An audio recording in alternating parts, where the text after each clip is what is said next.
Hello everyone, welcome back to my channel. So today I'm going to be reviewing and discussing the first two episodes of the Obi-Wan Kenobi Star Wars show. So clearly this is going to have a lot of spoilers. We're going to talk about pretty much everything in the first two episodes. So if you do not want to be spoiled or you have not watched Obi-Wan Kenobi yet, go ahead and save this video for later, okay? Spoiler warning. Okay, so jumping into this show, I have been super excited for the Obi-Wan Kenobi series, and like the previously on that they did, which was basically just like a recap of the prequels, just like got me all in my feels and my emotions, okay? I love the prequels. I am a child of the prequels. They came out at an age when they were really like for my age group and I love them so much. So just seeing the previously on further got me pumped for what we are going to see in this Obi-Wan Kenobi series.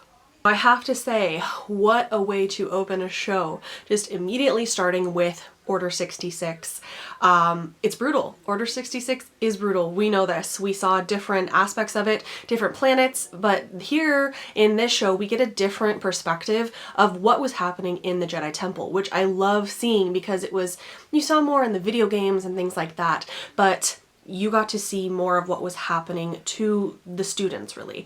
I am surprised that I believe they put a warning now that that was not cut because of recent American events. I believe that Disney has put a warning on it now, but it was very interesting to see a different perspective of Order 66. I thought the Jedi that was with the younglings, the Padawans, was epic. She did so good and she tried to protect them as long as she could, and it was just heartbreaking to see all the various Jedi fighting against the clones and the kids eventually running off. And I have a feeling that maybe we will run into some of those kids or something will tie into that opening sequence of Order 66. So the introduction to the Inquisitors, I know that some people had problems with the Grand Inquisitor's look from the trailer. I do not. I think it looks fine. It's just a variation of the species. Cartoon to real life, I don't really have a problem with it. I do, however, think the fifth brother looks extremely badass. I'm kind of obsessed with his look. And Reva also has a really cool and badass look. So the Inquisitors as a whole give off a really menacing and, you know, badass vibe, if you will, as an introduction to this show. And I gotta say, I was like yelling at my screen for that Jedi in the tavern to run and get out of there as the Inquisitors are going after him because, you know, even though 10 years has passed, I'm a person that is still rooting for the Jedi and I'm like, yeah, run, run, run. And of course, it is just so amazing to see Ewan McGregor back as Obi-Wan Kenobi. Ewan was one of my favorite parts of the prequels, and so to see him this amount of time later playing a different version of Obi-Wan Kenobi, a very sad, worn down, depressed Obi-Wan, but nonetheless, I'm so happy to see Ewan McGregor back. I saw a really funny post online that was basically like, why does Yoda get to go meditate on Dagobah for all this time and Obi-Wan has to go to the shithole that is Tatooine, work a shitty job, be depressed, and chase after, watch after some annoying little Force-sensitive children. He may have got the short end of the stick on this deal. Is it weird that I was worried that like someone would steal his space camel while he was off at work? Like, is that weird that that was a thought that I had when he went to get his camel looking creature? But then again, I'm the girl that in like horror movies, I'm like, yeah, kill the people, but don't you dare touch the dog. That's me. I don't mind the cave home. It is quite spacious and, you know, probably a good meditation area. Jawas are forever changed for me because of The Mandalorian and Boba Fett. You know, furry. They're very furry, and that's all I think of now. And not Obi-Wan buying the toy for Luke. First of all, that is just so sweet. And second, it's a total Easter egg because you cannot tell me that is not the toy that Luke was playing with in New Hope, okay? It has to be the same thing. I love that. Tie back, tie forward, whatever place we are on the timeline. If you're going to steal my parts and then sell them back to me, could you at least clean them first? I kind of cracked up at that line. And of course, I love Ewan McGregor's delivery as Obi-Wan, and quite a few of his lines throughout the first two episodes I really got a kick out of just how it was delivered. Now, Obi-Wan's nightmares were right in the feels. All of the flashes of the prequels and everything that he had experienced is just like heart-wrenching.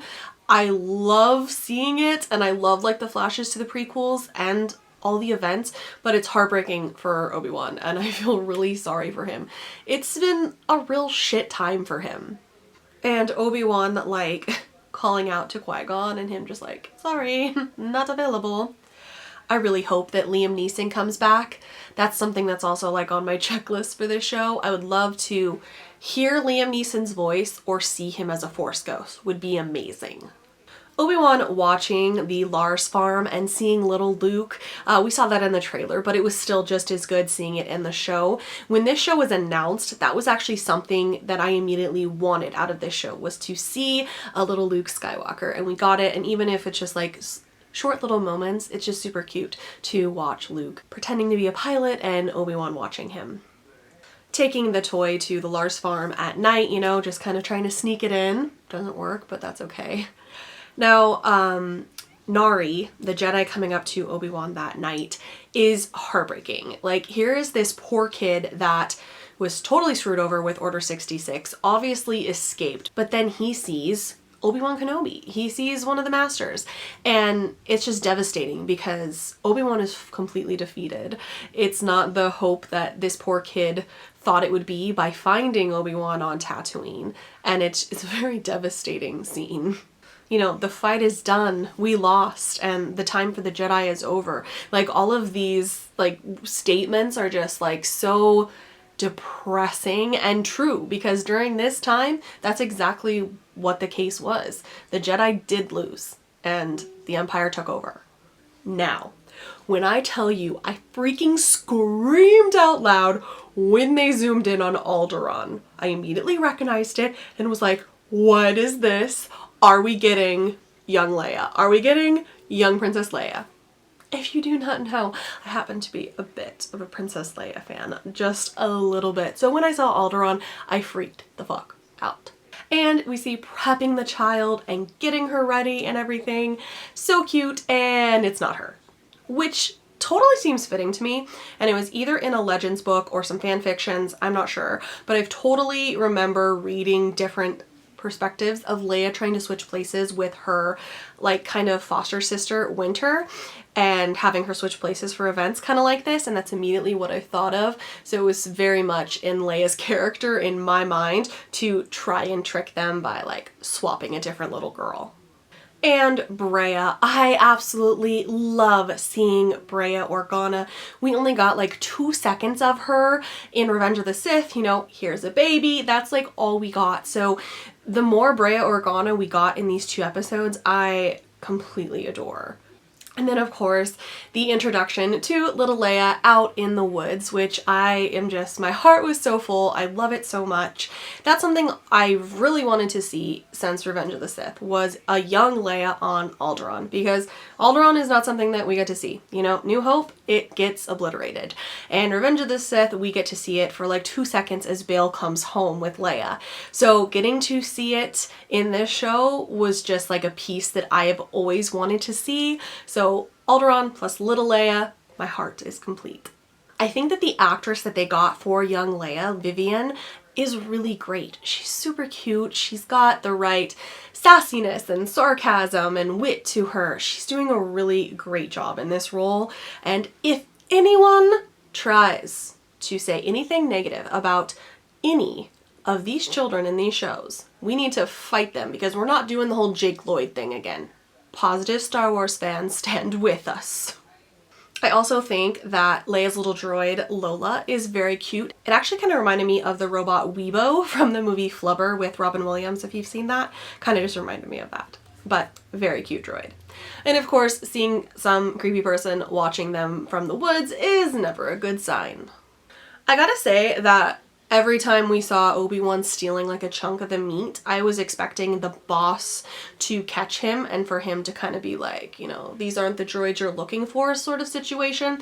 However, that probably would be too risky to use the Force in that way, but I just kept expecting him to get caught or for something to happen in those moments. Owen. Owen Lars. I gotta say, I'm very happy that they brought Joel back to play a young Uncle Owen. I think he's perfectly cast. He looks so much like he could grow into the Uncle Owen that we saw in New Hope. And he, you know, even though it's only a couple scenes, he does a great job in this show so far. And while he can come off as kind of a jackass, his words are not incorrect, okay? He is just trying to protect Luke. He's trying to protect his nephew. You know, like you trained his father, it stings. It's not wrong.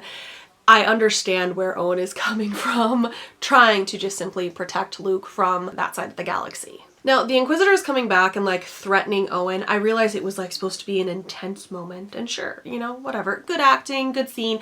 However, I know he's gonna be fine because he hasn't gotten barbecued yet. He's got to wait about 9 years until he dies. So the Inquisitors weren't going to kill Owen in that moment, clearly. I really want to know more of Reva's backstory. She's a very interesting character to me, very angry, of course, very determined, clearly wants to impress Vader, at least that's my take on it. But I'm interested to see perhaps more of her backstory. I think she's a very interesting character. Jimmy Smits coming back as Bail Organa, another check off my list. That's something else I also wanted out of this show, was to see Bail Organa again. He is probably one of my favorite underrated Star Wars characters. I loved him in the prequels. I loved seeing him again in Rogue One. So seeing him back in this show was perfection to me. I'm a huge Bail Organa fan. And I love the family moments, the Organa family moments. They're just so sweet. It's something we really haven't seen before because, you know, Alderaan got obliterated right as we started Star Wars. So seeing Bail and Breha with Leia is just moments that I really enjoy to watch. And then of course you have the rich people that don't care about others, and Bail kind of showing why he's such a good character, and he does care about the people and the galaxy, and you know, it gets dismissed, but it's one of the reasons why I do love Bail Organa. And the rich people just suck. In these moments on the palace on Alderaan, you do get a brief C-3PO cameo, if you didn't see that. I did catch that myself. Now, I think that Leia's cousin is a dick, and I don't think she should have to apologize to him. I thought her response to him was perfection. Another reason I think Vivian is doing really well in this performance of young Leia. The way she delivers her lines, I really enjoy. And like I said, I don't think she should have to apologize to him. Kind of a little dickhead. The Bail and Leia moments also tugged at my heart. Once again, you know, I love Princess Leia. I love Bail. Jimmy Smits being back is just perfect for me. But the whole conversation about Leia not really being an Organa, oh my god. It made me tear up, let's be honest. And it just hit me right in the feels. It was such a beautiful conversation. And Star Wars has so many ties to like found family and just different situations like that. Just the conversation about Leia is an Organa in every way possible, that's important, and that she is their daughter. It was just a beautiful scene. Now, I did catch the 3PO cameo. I did not catch the R2 cameo. I had to read about that on the line. When Bail goes and tells Breha that Leia has ran off into the woods, for a brief moment you do see R2 in that palace area before we jet off into Leia running away into the trees again. You know what she's like. I know who she's like. I love the banter of Bail and Breha as well. And creepy galaxy people need to stay away from small children. Although the flea guy, he always plays a creeper. So I mean, I guess he did a really great job in this creepy kidnapper role. I, of course, was super rooting for Leia to run through the woods, and her slides are pretty good, and she did pretty good for some little legs. You know, she was smaller, so she could make it through some smaller areas that the kidnappers could not. I was not expecting the Alderaanian guard to get shot. I mean, that's definitely a way to alert the rest of the planet, or Bail and Breha, that something has gone wrong and Leia just isn't hiding in the woods. Obi-Wan's old comm going off was also like, oh, shit, it has to be Bail that is calling him because Leia has gone missing. Now, this scene actually threw me for a loop. Not in a negative way. I just had assumed a few things after Revenge of the Sith and like, you know, throughout the series. I had always kind of assumed that, yes, of course, Bail brings home Leia to be adopted, but I didn't think that he told Breha where she came from. Like, I don't think she... I'd never thought that Breha knew that Leia was the child of Padme Amidala, that her father was Anakin Skywalker. You know, I didn't think that Bail had maybe told her those things to keep it more hush-hush, just, hey, I found a baby, she needed a home, here's a baby. And it's not bad that she knows, because clearly she knows. She knows how special Leia is and what that means. She knows who Obi-Wan is in this, and I don't have a problem with that. It just almost threw my head for a loop because I had assumed one thing about maybe Breha not knowing the entire truth of where Leia came from. And in this series, in this version, she clearly knows exactly where Leia comes from. I did want to slap Obi-Wan a little bit when he's like, you know, oh, I gotta watch the boy. It's like, Luke is fine. Go save the princess. Like, I get it. He's depressed. It's fine, but, you know, find someone else. She'd be better off. Like, Jesus, dude. Like, I know you're down in the dumps, but please go and help find the child. Seeing the Jedi's body, Nari, hanging in town, it's just gut-wrenching, and it makes that scene from the night where he's talking to Obi-Wan even more tragic. You know, like he thought he found Obi-Wan and things would be better, but he got caught and killed for being a Jedi. And it's a very short scene, but it's very emotional. I don't know what I expected when Obi-Wan came home and like was alerted that someone was inside. I'm glad it was Bail, but I don't know if I was expecting Bail. But it makes sense, you know, Bail would go and do those things and take those steps to do whatever he could to find his daughter. And I just wanted Obi-Wan to snap out of it. I get it's not that easy. It really was coming from a place of his own self-confidence is wounded.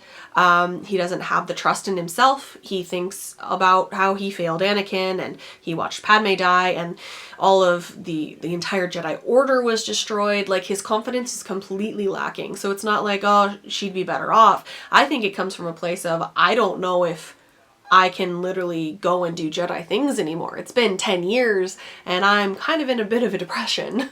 I do appreciate Lola trying to help rescue Leia, and the guy was a dick for smashing her poor little droid. I hope they fix Lola. Now I question, how the hell does one remember where you buried your lightsaber on Tatooine in the middle of the goddamn desert? Like, you know, at least Rey like did it near the Lars farm. I feel like that's easier to find. But like, it has to be a Force thing or a marker or something, because he's literally in the middle of nowhere on Tatooine. He's like, I put the lightsabers there. I do wonder what Anakin would think about his lightsaber being buried in the sand on Tatooine.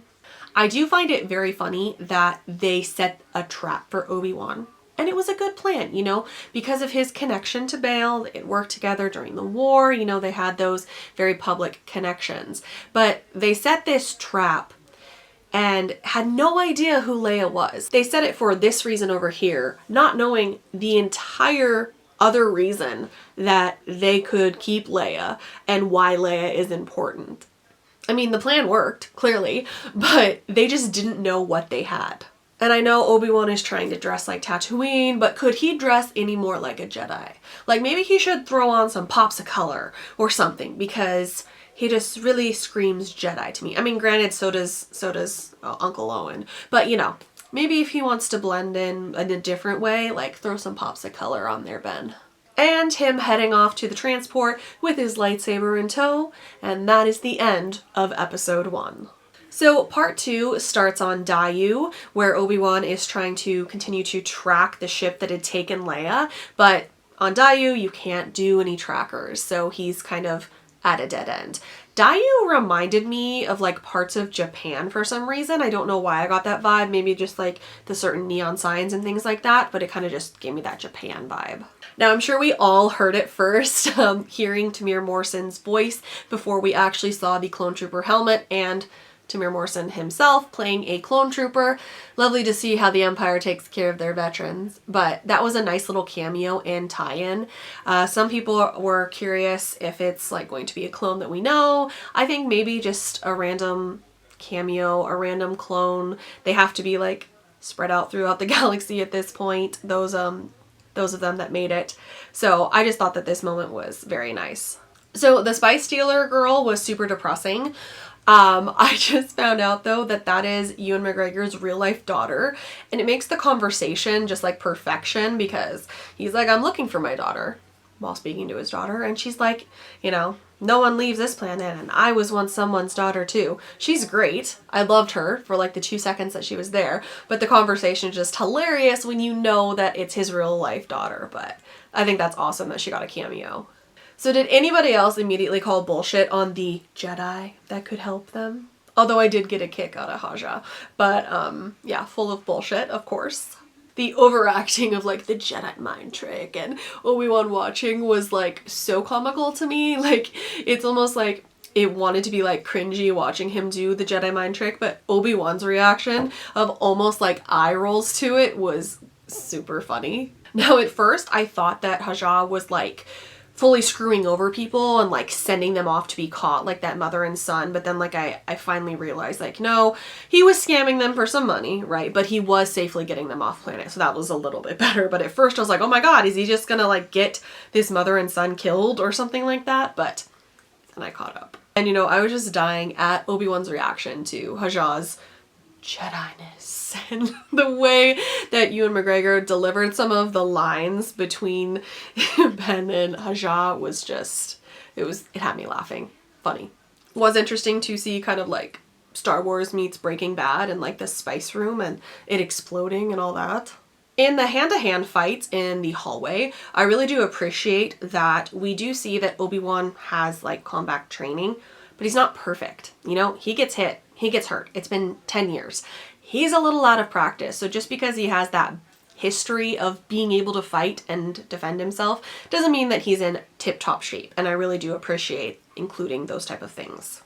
I think it's a little bit more realistic that way because, I mean, the dude has just been tanning on Tatooine for 10 years.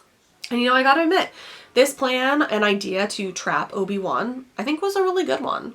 But the spice explosion was a great way to get out of there and to use the breathing mask to just walk on by. Now, Obi-Wan finding Leia. I die.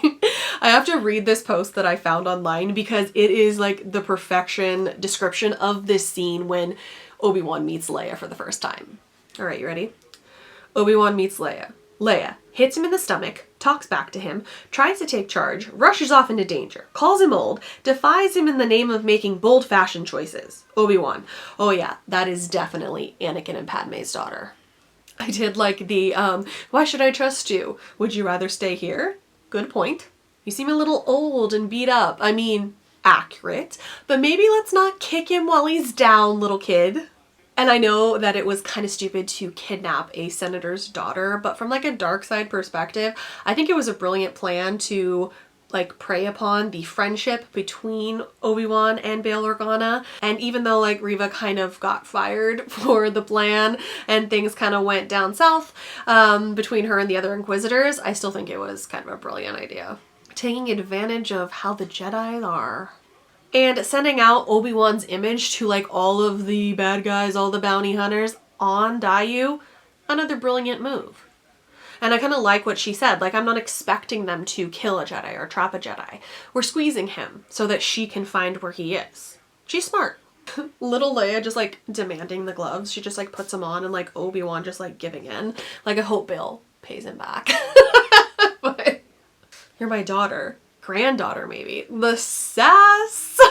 What's so funny to me is like she keeps making fun of his age and I think like Bail is older than Obi-Wan. At least the actor is. Maybe not, I don't know about the characters, Bail and Obi-Wan's ages, but like the actor is so much older than Ewan McGregor, so it's just funny to me that she keeps calling Obi-Wan old. Sassy little princess. And the interaction and back and forth between Obi-Wan and Leia is so entertaining to me. Like his annoyance, her sass, her stubbornness, all of it was so entertaining. I just feel like in the back of Obi-Wan's mind, he's just like, this is what it was like working with Anakin and Padme all the time. Because it's like a great combination of the two of them into one small little princess. And she's right, Ben isn't a Jedi name. Although I guess she can logically name her child Ben now because she's met him. Before it was a little weird because she had never even met Obi-Wan. How old are you? 10. You don't sound like it. Thank you. Just so adorable. So when we go to the rooftops with Reva, why did we transport to Gotham City? Was it just me? I don't know if it was the fog or the neon lights or what, but like when we're up on the rooftops, it was Gotham to me. I was kind of waiting for a bat signal in the sky. It's not a negative, it's just, it looked like Gotham to me.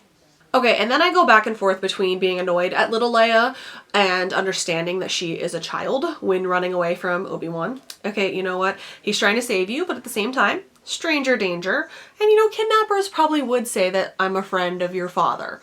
So I get it, they're running away, but it also was a little stressful, and like the biggest chase was between Obi-Wan and a little 10-year-old princess. I feel like there also needs to be like a Leia count in those scenes, because like Obi-Wan is just like, Leia, Leia, Leia, Leia, Leia, Leia, don't do that, Leia, Leia, no, Leia. Okay, so when she runs to climb the ladder to get on the roof, this will make zero sense, but this is how my brain works, and I'm so sorry. It reminded me of the movie Jingle All the Way. It is a Christmas movie that stars Jake Lloyd, young Anakin Skywalker. If you don't know, there's a moment where he does the same thing, uses a ladder to get up onto the roof for like a big action scene, and that's exactly what it reminded me of. I don't know if it was because of the Anakin reference or what it was, but that is where my mind went to because I have an odd mind. Jumping from the rooftops gave me a little bit of anxiety there. She got some little legs, and of course we were back in Gotham. Like I said, it's not really a negative. It's just the way that the background, the fog, the lights, and how the buildings looked, I immediately thought of Gotham. Now when Reva starts running because she hears the blasters, she does this one really comical thing. And it looked like a saber-tooth jump. That's just how it looked to me. Like the way she launched forward kind of looked like saber-tooth.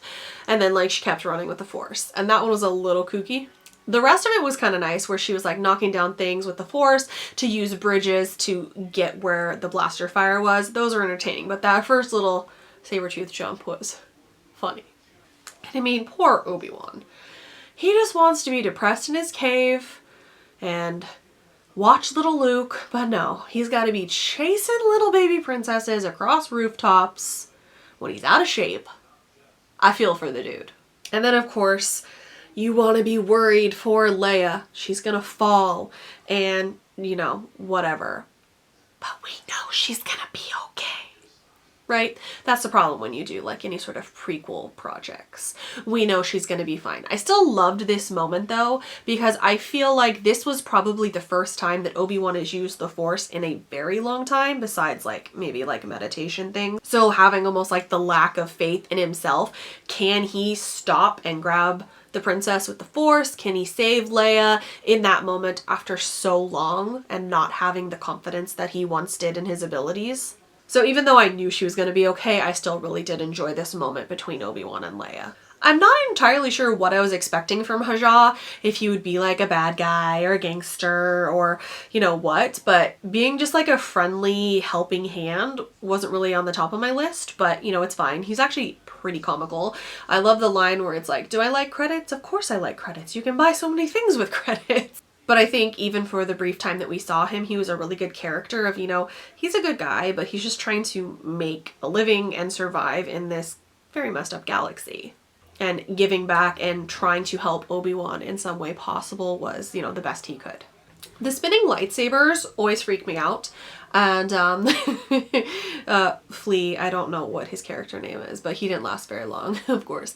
But yeah, the spinning lightsabers always freak me out. I know that Haja was like trying to distract Reva, and I was really expecting her to kill him. Like I thought like that was it. Short little bit for him, he's dead. But I did like her confusion of like expecting Obi-Wan and this random imposter is there.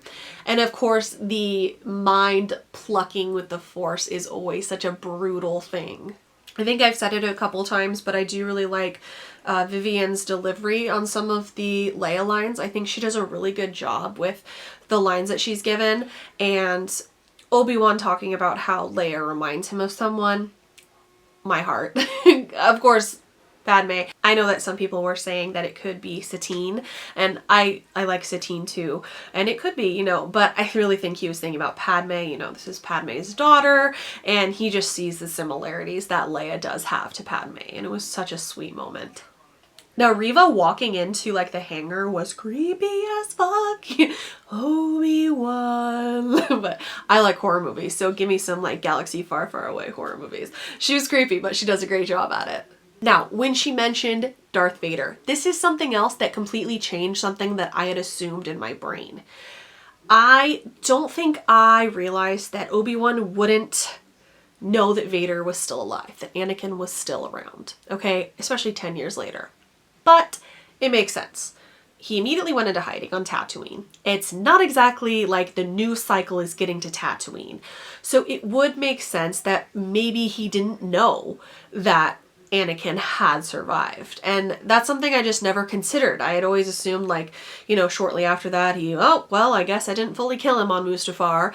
But clearly, Obi-Wan did not know. And Ewan McGregor's reaction, all of the emotions that he goes through when he hears that Vader is still around, like the shock, the pain, devastated, even the worry that goes across his face is just so good.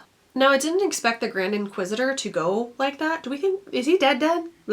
He not coming back dead? I'm not entirely sure. Maybe.